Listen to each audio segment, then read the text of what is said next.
مولاي صل وسلم دائما أبدا على حبيبك خير الخلق كلهم.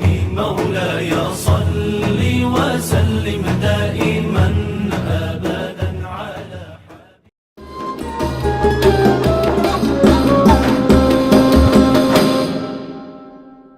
بسم الله الرحمن الرحيم. السلام عليكم ورحمة الله وبركاته. إن الحمد لله والصلاة والسلام على رسول الله وعلى آله وصحبه ومن والاه. Hadirin hadirat yang dimuliakan Allah, marilah kita tidak henti-hentinya bersyukur kehadirat Allah atas limpahan karunia-Nya, limpahan nikmat-Nya kepada kita semua, berupa kesehatan dan kesempatan hingga malam yang ke-26 ini kita masih bersama-sama di masjid kita yang berkah. Salawat dan salam kita kirimkan kehadirat Rasulullah Muhammad SAW, Nabi yang rahmatan lil alamin, menjadi uswah dan suri tauladan bagi kita semua. Hadirin hadirat yang dimuliakan Allah, mengapa Rasulullah SAW mempersiapkan diri beliau hingga 2 bulan sebelum Ramadan, sejak bulan Rajab dan kemudian Sya'ban beliau berdoa?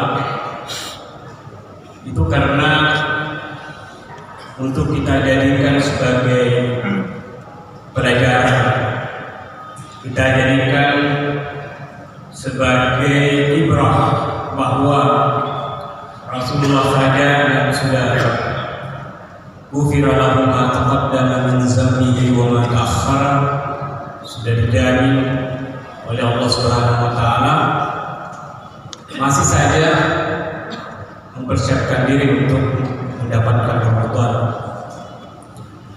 Tentu kita yang tidak ada jaminan sama sekali lebih utama untuk mempersiapkan diri. Di dalam bulan Ramadan, sebuah amalan bisa dilipat gandakan pahalanya berlipat-lipat. Bila satu ini yang sampai 700 kali lipat, bahkan lebih dari itu. Sebab Rasulullah SAW meriwayatkan bahwa Allah pernah bersabda, "As-sawli wa ana ajzibi." Puasa itu adalah untuk dan aku akan membalasnya sendiri. Nah, jika Allah yang memberikan balasan langsung, tentu balasannya luar biasa. Dan karena itu pula kita semua secara sadar dengan pendekatan iman, kita termotivasi untuk lebih banyak beramal, melakukan amaliyah dalam bulan Ramadan melebihi daripada bulan-bulan yang lain. Saya yakin kita di sini seperti itu, bahwa kelak Allah akan membalas kita dengan ganjaran pahala yang luar biasa. Tetapi sebanyak-banyak pahala yang telah kita usahakan, kita jangan lupa bahwa ada hal-hal yang bisa menggugurkan amalan-amalan tersebut. Ibaratnya ketika kita berjalan menuju hari akhirat, membawa berbekal penuh dengan amalan, kita tidak sadar bahwa ternyata ada yang tercecer, bahkan bisa-bisa habis. Nah, inilah yang mungkin kita perlu hati-hati. Yang pertama, hadirin hadirat yang dimuliakan Allah SWT, adalah menjaga lestarinya iman di dalam diri kita. Sebab yang menjadi kunci nanti kelak di akhirat untuk kita dapatkan semua pahala-pahala kita dari amalan-amalan, termasuk tentunya amalan amaliyah Ramadan, itu adalah iman, keimanan. Jangan sampai iman itu hilang sebelum kita meninggalkan dunia yang fana. Dalam surah An-Nur Allah Subhanahu wa taala berfirman, "Lazina kafaru a'maluhum kasarabin biqi'atin yahsabuhu zam'an ma'a." Orang-orang yang hilang imannya, dia kufur, maka amalan-amalan sebanyak apapun kasarabin biqi'ah, seperti fata morgana. Ketika orang berjalan di tengah terik panas, padang pasir, dalam keadaan kita haus, terlihat dari jauh ada sumber mata air. Segera berlari menuju ke sana, ternyata sampai di tempat itu hilang, tidak berbekas. Seperti itulah gambaran orang yang kufur, orang yang kafir. Diperlihatkan amalan-amalan kebaikannya, tetapi dia tidak memiliki kuncinya, hilang, tidak berbekas. Saya kira karena itu kita jangan sampai seperti itu. Mari kita senantiasa berdoa kepada Allah Subhanahu wa taala. Allahumma ya muqallibal qulub tsabbit qulubana ala dinika wa ala iman. Atau Rabbana la tuzigh qulubana ba'da idh hadaitana. Janganlah Engkau palingkan hati kami setelah Engkau memberikan petunjuk kepada kami. Yang kedua, hadirin yang dimuliakan Allah Subhanahu wa taala, jika yang pertama tadi terkait dengan hubungan kita kepada Allah Subhanahu wa taala, maka yang juga harus kita perhatikan adalah hubungan dengan sesama kita, dengan saudara-saudara. Sebab ini jika kita tidak perhatikan tanpa sadar amalan-amalan kita tergerus jika ternyata di dunia ini banyak kezaliman yang kita lakukan terhadap saudara-saudara kita. Di dalam sebuah hadis yang diriwayatkan oleh Imam Muslim, sebutkan Rasulullah SAW pernah bertanya kepada para sahabatnya, "Atadruna manil muflis?" Ya, tahukah kalian siapa yang disebut dengan orang yang bangkrut, al-muflis? Sahabat menjawab, "Al-muflisu fina man la dirham lahu wa la mata'ah." Yang bangkrut itu yang pernah punya harta dan tidak ada hartanya, tidak ada uangnya.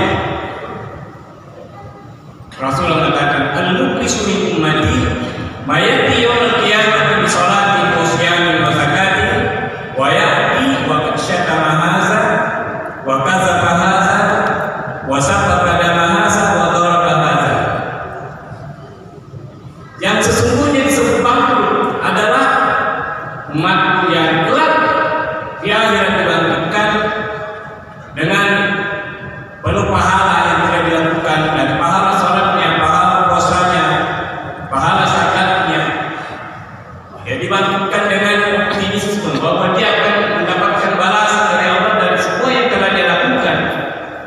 Tetapi dia lupa, di samping dia melakukan semua ibadah itu, dengan sholat-sholatnya, dengan puasanya, dengan zakat yang dikeluarkannya, dia juga sering menyakiti, syatama hadza.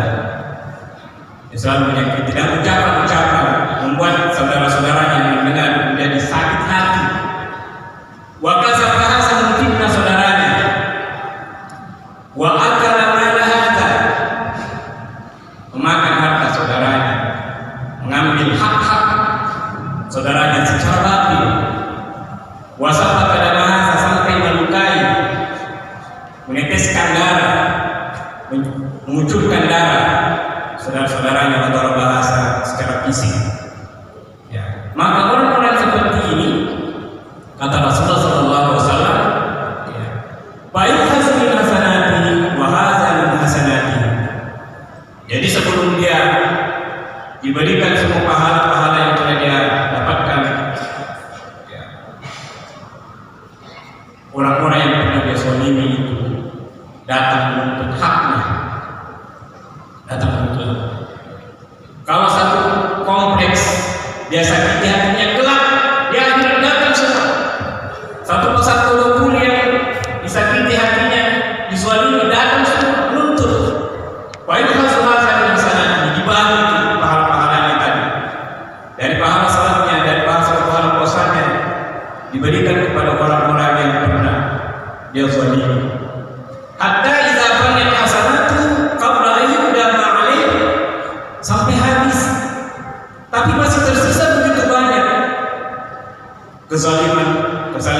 seperti yang telah dilakukan di dunia datang, yang belum kebagian dari pahalanya, uhisa min sayyi'at min khatayahu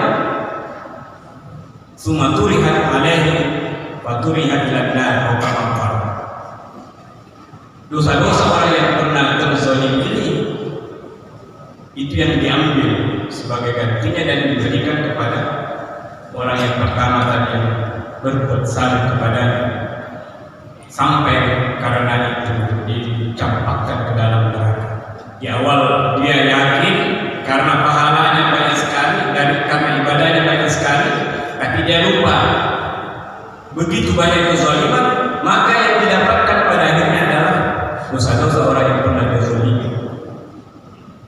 Karena itu ini harus kita perhatikan bahwa ibadah di dalam agama kita ini ya harus ada keseimbangan antara haqqun min Allah dan haqqun minan nas. Tidak boleh satu meninggalkan yang lain, harus beriringan. Duribat alaihim masjidatu ayyama tuqimu la bihaqqin min Allah wa haqqin minan nas. Hadirin Allah Subhanahu wa taala, yang ketiga, yang terakhir, jika yang pertama hubungan dengan Allah, yang kedua hubungan dengan manusia harus terjaga, yang ketiga adalah hubungan diri pribadi kita sendiri. Bahwa di dalam diri setiap orang itu ada hati yang harus dijaga. Jangan sampai hati ini terkotori oleh sifat-sifat tidak terpuji, hasud, iri dengki, takabur. Bahkan Rasulullah SAW pernah mengatakan, "Man kana lahu fi qalbihi miskalu habbatin min kibar, la yadkhulu jannah man kana fi qalbihi miskalu dzarratin min kibar." Tidak akan masuk surga orang-orang yang di dalam hatinya meskipun ada sebesar zarrah, sebesar atom kesombongan. Dan secara khusus Rasulullah SAW mengingatkan, "Yakum wal hasad, fa innal hasada ta'kulul hasanat kama ta'kulun nar bil hatab." Hati-hati dengan hasud. Hasud di dalam agama yang dijadikan sesuatu yang harus dihati-hati, diwaspadai oleh Rasulullah, bukan sekedar iri dan dengki. Kalau hasud ada iri dan dengki, tapi ada juga keinginan dan harapan supaya nikmat yang dirasakan oleh saudaranya itu hilang. Ya tidak sekedar iri, tapi ada usaha dan upaya agar nikmat yang dirasakan saudaranya yang membuat dia iri dan dengki itu hilang. Nah, orang yang memiliki sifat seperti ini, kata Rasulullah, tanpa sadar akan memakan dan merontokkan, menggugurkan pahala-pahala yang telah dia dapatkan. Ta'kulul hasanat, memakan kebaikan-kebaikan sebagaimana api memakan kayu bakar. Kita tidak sadar, berjalan terus karena adanya sifat ini, maka kebaikan-kebaikan yang telah kita lakukan hilang tidak terbekas. Karena itu hadirin yang dimuliakan Allah Subhanahu wa taala, tiga hal ini harus kita perhatikan, kita jaga hubungan kita kepada Allah Subhanahu wa taala, hubungan dengan sesama manusia, dan menjaga hati kita senantiasa bersih. Yomana di dalam Al-Quran dikatakan tidak akan masuk surga kecuali orang yang ilahan Allah qalbi salim, orang yang selamat atau bersih, suci hatinya dari sifat-sifat yang tidak baik. Oleh karena itu hadirin yang Allah Subhanahu wa taala, samping kita terus melakukan ketaatan, perintah-perintah Allah, kita jaga konsistensi yang sudah kita bangun di dalam Ramadan dengan ibadah-ibadah kita perhatikan tiga hal ini. Mudah-mudahan itu semua mengantarkan kita kepada kebahagiaan dunia dan akhirat bersama Rasulullah SAW. Mudah-mudahan